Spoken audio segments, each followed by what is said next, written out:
Halo semuanya, perkenalkan nama saya Jisa Resto Amanda, mahasiswa dari Universitas Sulawesi Barat, Fakultas Ekonomi, Program Studi Manajemen dengan NIM C012331. Sebelumnya saya ucapkan terima kasih kepada Dewan Hormat, saya sebut namanya Ibu Wulan Ayundiani, SMM yang telah mengajar dan mendampingi kami kelas manajemen D23 selama beberapa pertemuan yang telah lalu. Mohon izin Ibu, saya akan mempresentasikan materi penajaman keuangan lanjutan dari pertemuan pertama sampai pertemuan ke-7. Nah baik, langsung saja di slide pertama saya akan menjelaskan mengenai ruang lingkup manajemen keuangan lanjutan. Nah sebelum masuk ke dalam ruang lingkup manajemen keuangan lanjutan ini, di sini saya akan menjelaskan apa sih itu manajemen keuangan lanjutan. Jadi manajemen keuangan lanjutan adalah cabang dari manajemen keuangan yang berfokus pada pengambilan keputusan strategis untuk mengelola aset, liabilitas, dan ekuitas sebuah organisasi dengan tujuan memaksimalkan nilai perusahaan. Lalu selanjutnya saya akan menjelaskan tentang ruang lingkup manajemen keuangan lanjutan dan apa saja yang menjadi bagian dalam ruang lingkup manajemen keuangan lanjutan ini.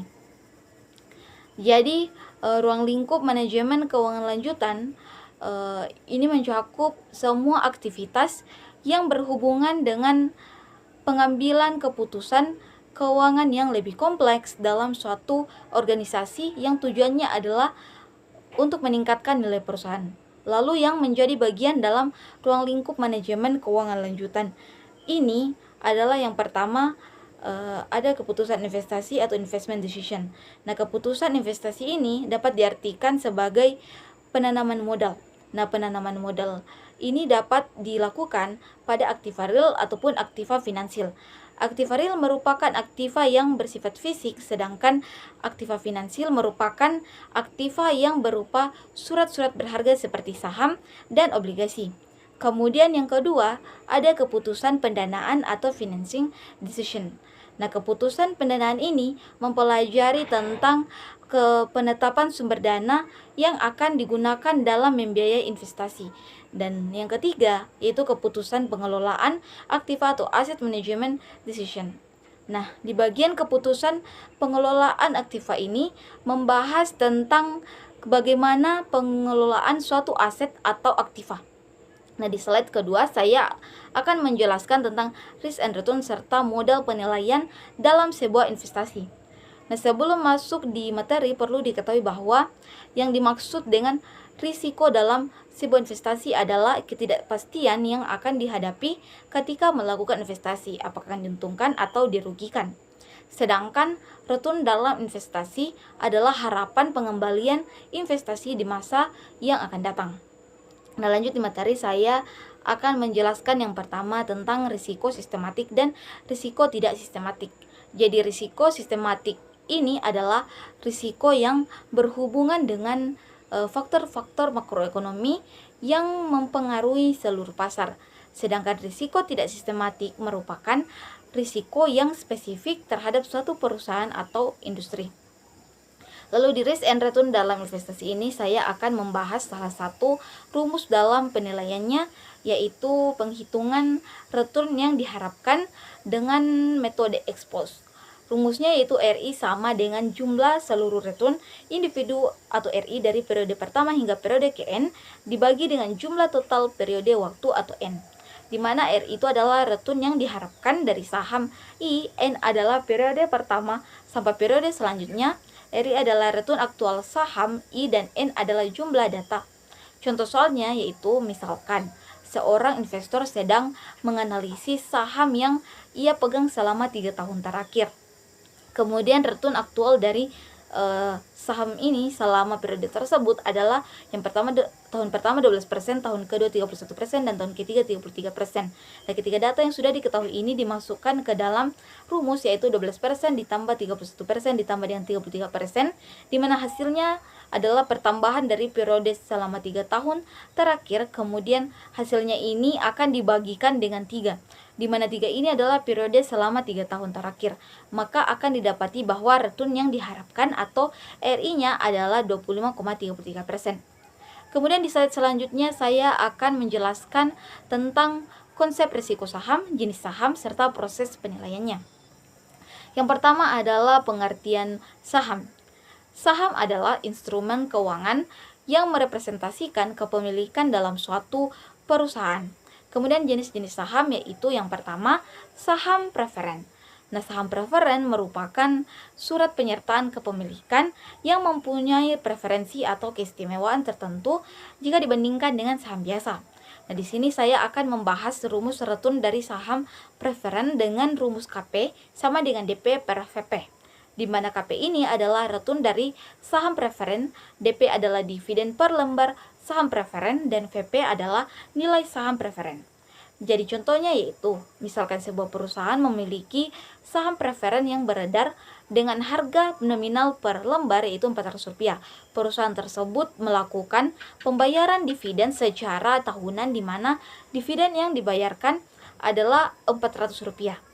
Kemudian harga pasar saham preferen saat ini adalah sebesar Rp3.331.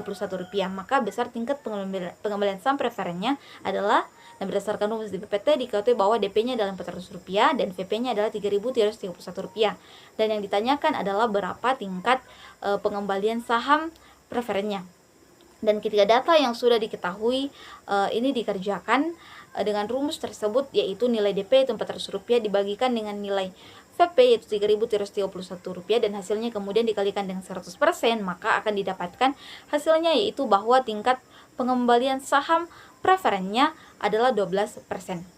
Nah, di slide berikutnya masih membahas jenis-jenis saham yaitu saham biasa. Jadi saham biasa merupakan surat bukti kepemilikan atau surat bukti penyertaan atas suatu perusahaan yang mengeluarkan emiten, di mana emiten ini berbentuk perseroan terbatas. Nah, di sini saya juga akan memberikan contoh untuk penilaian saham biasa dengan menggunakan model pertumbuhan konstan. Jadi rumusnya adalah PO sama dengan D1 per KS dikurang G, di mana PO ini adalah nilai saham, D1 adalah dividen tahun pertama, KS adalah tingkat pengembalian yang diharapkan, dan G adalah pertumbuhan dividen. Jadi contohnya yaitu, misalkan sebuah perusahaan pada akhir tahun pertama akan membagikan dividen sebesar Rp3.331. Perusahaan ini memiliki laju pertumbuhan dividen sebesar 10% per tahun. Dan jika tingkat pengembalian yang diharapkan adalah 14% per tahun, maka harga atau nilai saham saat ini adalah, jadi berdasarkan data tersebut dapat diketahui bahwa D1-nya adalah Rp3.331, KS-nya adalah 14%, G-nya adalah 10%, dan ditanyakan berapa harga atau nilai saham saat ini. Jadi berdasarkan rumus tersebut dapat dikerjakan yaitu nilai D1 yaitu Rp3.331 dibagi dengan nilai KS yaitu 14% yang dikurangkan dengan nilai G yaitu 10%, maka akan didapatkan hasil yaitu bahwa harga atau nilai saham saat ini adalah Rp83.275. Selanjutnya yaitu risiko-risiko dalam saham. Yang pertama ada risiko pasar.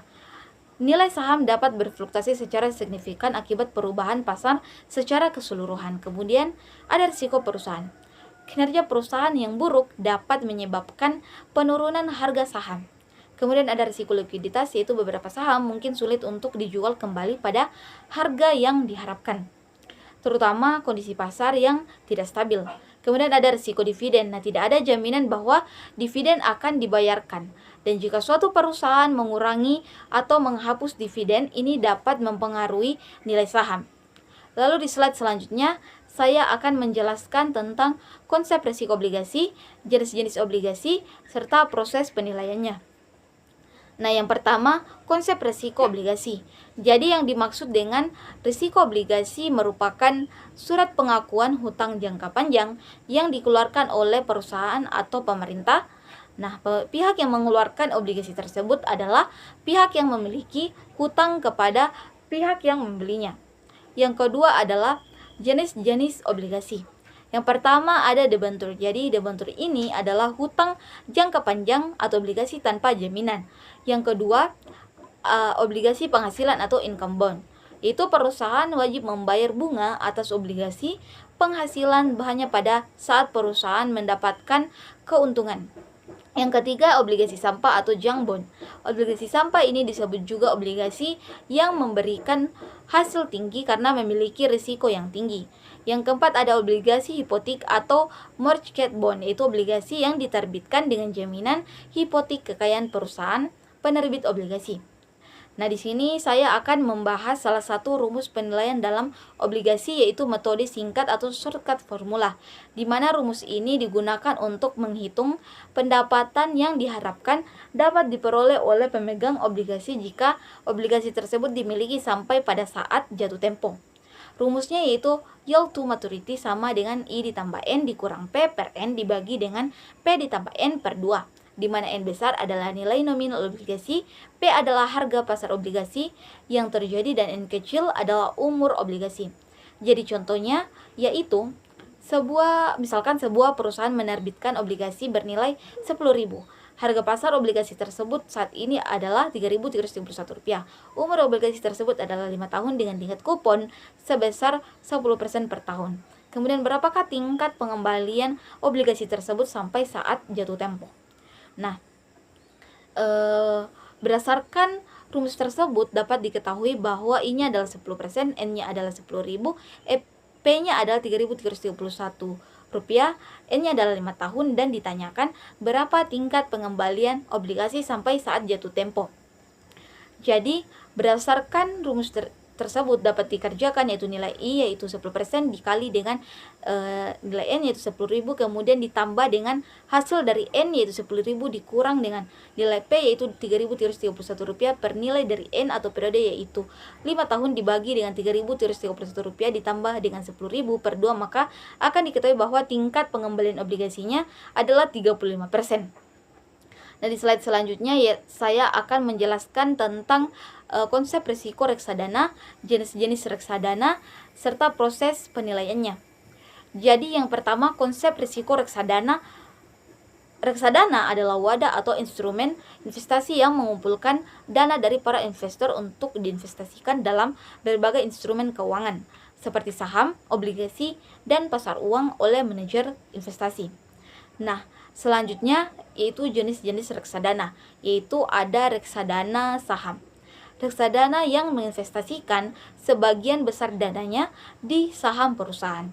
Kemudian ada reksadana pendapatan tetap, yaitu reksadana yang berinvestasi pada instrumen obligasi dan surat utang. Kemudian ada reksadana campuran, yaitu reksadana yang menginvestasikan dananya dalam kombinasi saham dan obligasi. Nah, kemudian di sini saya akan membahas salah satu rumus dalam penilaian reksadana. Rumusnya yaitu kenaikan NAB sama dengan NAB N1 dikurang NAB dibagi dengan NAB dikali 100%. Di mana NAB itu nilai aktiva bersih reksadana dan NAB N1 adalah NAB tahun KN atau NAB saat ini. Dan di sini saya akan memberikan contohnya, yaitu misalkan seorang manajer investasi membuat reksadana dengan nilai sebesar Rp2.331 dengan jumlah unit penyertaan yang telah diterbitkan sebanyak Rp2.331 per lembar. Setelah 1 tahun nilai investasi berhasil meningkat menjadi Rp2.500. Nah, dari contoh tersebut dapat diketahui NAB-nya adalah Rp2.331, NAB satunya adalah Rp2.500, dan ditanyakan persentase kenaikan NAB. Jadi berdasarkan pengerjaan rumus tersebut dapat dikerjakan, yaitu nilai NAB 1 yaitu Rp2.500 dikurang dengan nilai NAB yaitu Rp2.331 dibagi dengan nilai NAB yaitu Rp2.331 dikali 100%. Maka hasilnya akan diketahui bahwa kenaikan NAB-nya adalah 7,25%. Lalu di slide selanjutnya dan slide terakhir saya akan menjelaskan tentang konsep-konsep dan perhitungan biaya modal. Yang pertama yaitu konsep biaya modal. Jadi biaya modal atau cost of capital adalah biaya real yang harus dikeluarkan oleh perusahaan untuk memperoleh dana baik yang berasal dari hutang, saham preferen, saham biasa maupun laba ditahan untuk mendanai suatu investasi atau operasi perusahaan. Lalu di sini saya akan membahas penilaian dalam biaya modal dengan membahas salah satu rumusnya, yaitu perhitungan biaya modal hutang obligasi dengan metode singkat. Jadi rumusnya yaitu KD sama dengan I ditambah N dikurang NB per N dibagi dengan NB ditambah N per 2. di mana KD adalah biaya modal obligasi, I adalah hutang jangka panjang, N besar adalah harga nominal obligasi, NB adalah nilai bersih penjualan obligasi, dan N kecil adalah umur obligasi.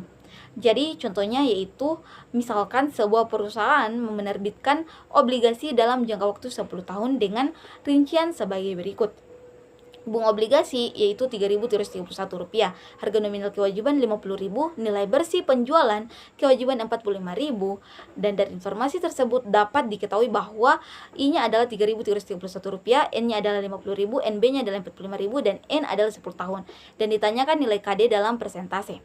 Jadi jika melalui rumus tersebut dapat dikerjakan yaitu nilai I yaitu Rp3.331 ditambah dengan nilai dari N yaitu Rp50.000 dikurang nilai NB yaitu Rp45.000 per nilai periode yaitu 10 tahun dibagi dengan nilai NB yaitu Rp45.000 ditambah nilai N yaitu Rp50.000 per 2 sehingga akan didapatkan hasil di mana KD-nya adalah 8,0%. Nah, demikianlah yang bisa saya sampaikan mengenai materi manajemen keuangan lanjutan dari pertemuan 1 hingga pertemuan 7. Saya ucapkan mohon maaf jika selama presentasi saya ada salah pengucapan maupun pengejaan. Saya ucapkan terima kasih.